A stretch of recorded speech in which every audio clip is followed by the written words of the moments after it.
Arthur Sercombe was on the move once again.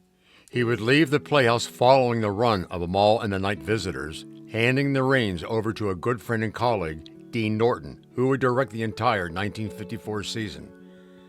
With the prospect of a major building campaign looming over them, the Playhouse would hire John Fankhauser as their first real general manager. Fankhauser had a strong professional background, having been public relations director for the Theater Guild. Meanwhile, Dean Norton was about to unveil a production of Stage Door.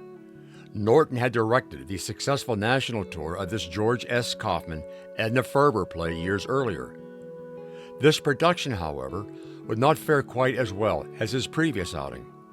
As an unidentified Vindicator critic wrote in his review, "Perhaps there's not much life left in this George Kaufman, Edna Ferber piece from the 30s. Put the 30 performances together, however, and they lack vitality." This was a bit of a setback for the Playhouse, since it was unaccustomed to bad reviews of their shows. In May of 1955, Dr. J. Fred Essig would become the new president of the Playhouse, with a co-president for his first year, Dr. Milton Greenberg. Both gentlemen came with solid contacts and were able to elicit the services of former Youngstown Mayor Charles Henderson to head the committee to raise $200,000 for the new Playhouse. Finding a suitable location would be a long and arduous task for the committee. Following a long search, Sylvan Einstein would eye 3½ acres of land off Glenwood Avenue in Youngstown that would become the site for the new Youngstown Playhouse.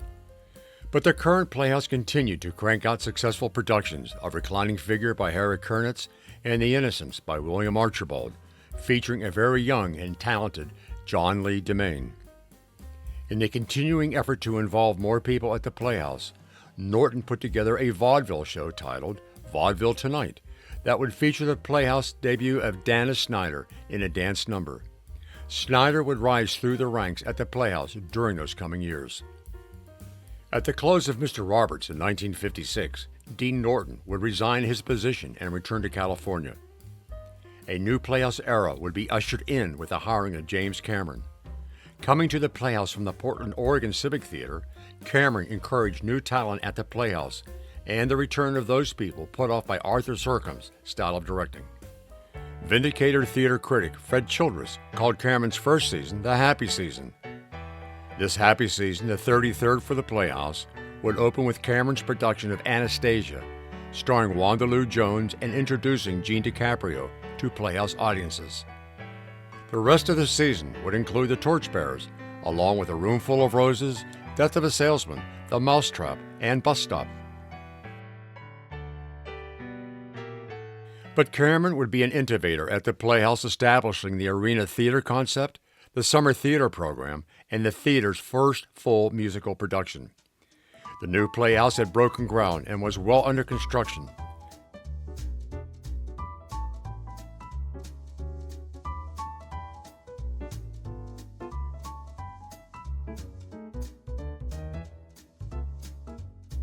The last full Playhouse season on Market Street opened with Agatha Christie's Witness for the Prosecution.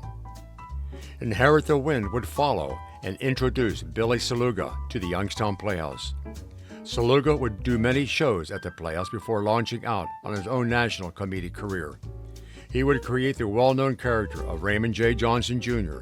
and rise to national fame. He would go on to co-found the comedic troupe, the Ace Trucking Company. You're welcome, please. They're going to take you right now to the office of a well-known attorney. Here's the Ace Trucking Company. Will you please tell us your name? My name is Raymond J. Johnson Jr. Well, thank you. Now, Johnson. You doesn't have to call me Johnson. All right, now I want to know. You can call me Ray. All right, now do you Or have you any, can call me Jay. Do you have any? Or you can call me Johnny. Is there a preference? Or you can call me Sonny. Or you can call me Junie. Yes. Or you can call me Ray All J. right. Do you have any? Or you can call me RJ. Or you can call me RJJ. Or you can call me RJJ Jr. But you doesn't have to call me Johnson. All right. Playhouse history would be made with Paint Your Wagon during the 1957-1958 season. The Lerner and Loeb musical would be the first full musical presented by the Playhouse and was staged in the arena format on Market Street. Momentum continued to build in the enthusiasm of Playhouse audiences as work continued on the new Playhouse Theater off Glenwood Avenue. But as winter moved into spring in 1958, Fred Essig would leave the Playhouse presidency and be replaced by Fred Friedman. This put Friedman in the position of leading the Playhouse into an entirely new era. He would lead the board through 5 terms as president. As season 35 rolled around in October of 1958, Visit to a Small Planet would open as the final show at the Market Street Theater. This show would also hold significance for being the first show for newfound actor Joseph Scarvell. Although an unknown face at the time, Scarvell would rise in the Playhouse organization in the coming years to become one of the theater's foremost actors and directors. The new Playhouse was now nearing completion, with the Playhouse being known nationally for its quality of performance. Mary Martin, who was in town for the Monday Musical Club, would visit the Playhouse to check on its progress. So impressed was she that she made a donation on the spot for the building fund. The opening of the new Youngstown Playhouse would mark a major step forward for the Playhouse as well as a bold commitment to the city of Youngstown. The new Playhouse opened in January of 1959 with a show appropriately titled Open House. The show was a variety show and the cast included many of the top Playhouse names of the day: John Abbey, Jerry Bloomberg, John DeMaine, Vera Friedman, Bill Saluga, and many, many more. These were some of the people that opened the doors that so many have walked through since. And so in January of '59, this place opened with its first production, and it was called Open House. And what they attempted to do was do a show that incorporated as many people as they could in an opening production for the new theater. And they figured, well, the best thing we could do is have some kind of a vaudevillian thing. And that's what it was. It was, we had everything. We had clowns, we had singers, dancers, short scenes, dramatic scenes, comic scenes, and all of the rest of the things you could think about. Oh, it was, well, first of all, we got to use the backstage area, and we did whatever we were doing in terms of building. Now, we didn't have a set, but we had set pieces. We had, you know how big the backstage area was? We designed and made the sets. We had the whole workshop area, a whole area, and then the dressing rooms. And we had costumes. I remember I come on with some kind of a costume, walked out. Oh, I know what it was. I was supposed to be Rudolph Valentino, and I had the headpiece like that, and I walked out. And we just did all kind of really neat and funny things. The whole thing was funny, it was good. There was singing, there was music, there was acting. Yeah, it was a wonderful night. The Arena Theater would now have its own space at the new Playhouse, a separate theater seating 200 in the lower level of the building. Finian's Rainbow by E.Y. Harburg and Burton Lane would be the first arena production and would sport an all-star cast. The Playhouse would also bring Arthur Sercombe back to direct Tea House of the August Moon. Sercombe was initially responsible for getting the idea rolling for the new Playhouse. With Finian's running downstairs and Tea House running upstairs, it was the first time the Playhouse could have 2 shows running at the same time. In May of that year, Plain and Fancy, the first full musical on the main stage, would open. According to Fred Childress of The Vindicator, it was the first time the players made full use of the new theater. As the new Playhouse season rolled along, an actress who would focus much attention on the Playhouse in Youngstown would make her stage debut at the Playhouse. Elizabeth Biff Hartman would play the role of Nora in A Clearing in the Woods. Although the show was a success, Hartman would go largely unnoticed in the reviews. One of the consequences of this population growth and residential development growth that happened moving beyond the city limits was that the population really started to decentralize. And so downtown as a hub for all activities began to diminish, really in the 1950s, more so in the 1960s, and definitely in the 1970s. And that happened again because developers saw the need and the opportunity to provide commercial strip plazas and then eventually the shopping malls closer to where people were living.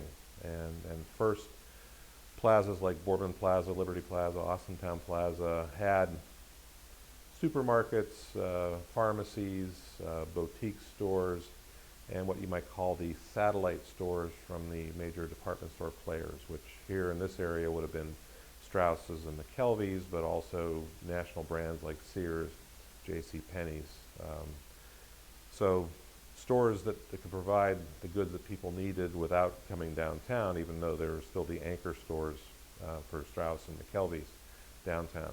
And now, eventually, as the residential and commercial development continued outside of the city, especially with the shopping malls at Eastwood up in Niles and Southern Park and Boardman, the satellite stores really grew into anchor stores in and of themselves, and that really brought downtown retail down. As the excitement over the new Playhouse grew, season 36 would open in 1959 with a production of The Girls in 509 featuring Barbara Siddick, Judith Chambers, and Hugh Fagan.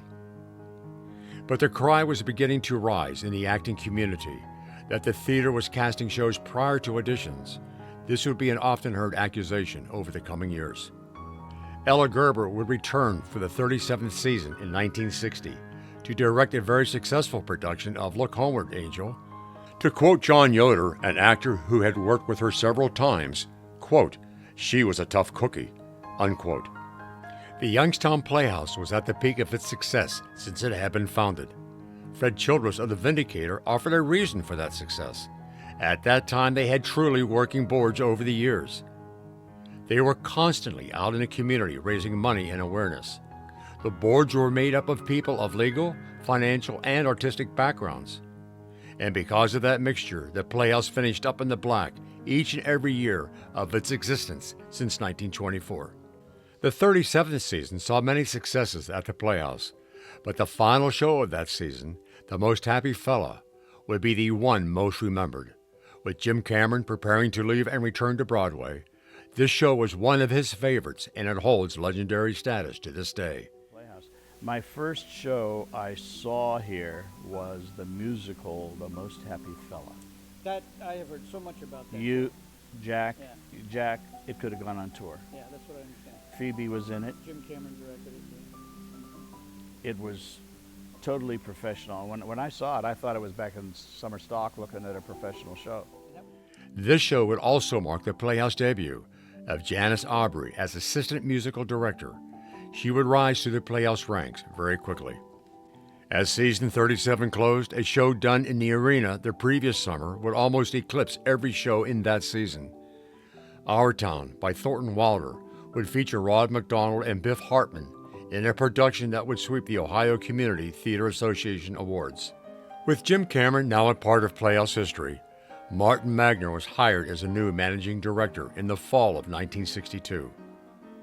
Magner's first show would be Detective Story, with a star-studded cast of Playhouse veterans, but the musical Gypsy would take all honors of the hit of the season.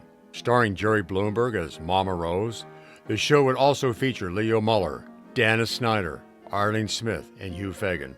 As the season closed, it would also signal the end of Fred Freeman's 5-year presidential term. Robert Tonello would now pick up the gauntlet and assume the top job. That summer saw a production of Orpheus Descending in the Arena Theater. Although not a name show, it would be significant, as it would feature an actor named Paul Kimple, making his Playhouse debut. Kimple was about to become a very important part of the Playhouse. As season 40 opened in the fall of 1963, excitement would be short-lived as news came from Dallas, Texas on November 22nd of that year that President John F. Kennedy had been assassinated. Everything came to a halt at the Playhouse that day, as it did all over the country.